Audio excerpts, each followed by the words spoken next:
pag-aaral. Kamusta po kayo?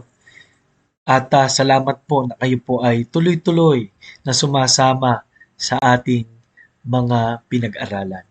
Nandito na po tayo sa pang-anim na bahagi. Ang sabi po rito, loyalty to God na. Ano po? Paano naman tayo magtatapat sa Diyos sa lahat ng yan? No? Is when we choose the way that leads to life. In verse 13 and 14, enter ye in at the straight gate, for wide is the gate, and broad is the way that leadeth to destruction, and many there be which go in therein.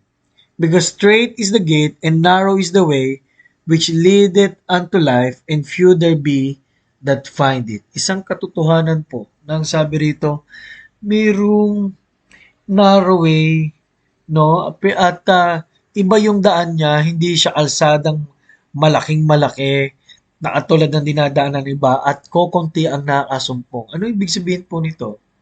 Kung tayo'y magtatapat na lang din sa Diyos, siguraduhin na natin po na talagang sa Diyos po tayo nagtatapat.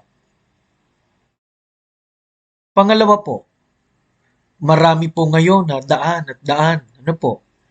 Pero salamat sa John 14:6, si Jesus, sabi niya, ako ang daan, ang katotohanan at ang buhay. Alam niyo po, ang binigay po ng Panginoon sa John 10:10 ay buhay at kasaganaan ito. Walang tunay na kasaganaan kung wala ang Panginoon sa ating buhay.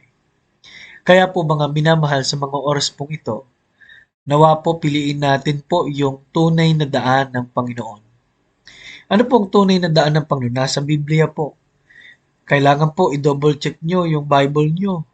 Kung talagang yung mga naiintindihan po natin ay talagang sa salita po ng Diyos. No? At piliin po natin bakit po ngayon malapad ang daan tungkol po sa kalayawan. Malapad ang daan tungkol po sa paglayo sa Diyos. Marami nang ang daan na ang isang daan nga po ay hindi naniniwalang may Diyos, no? Ateista na ibang tao ngayon, no?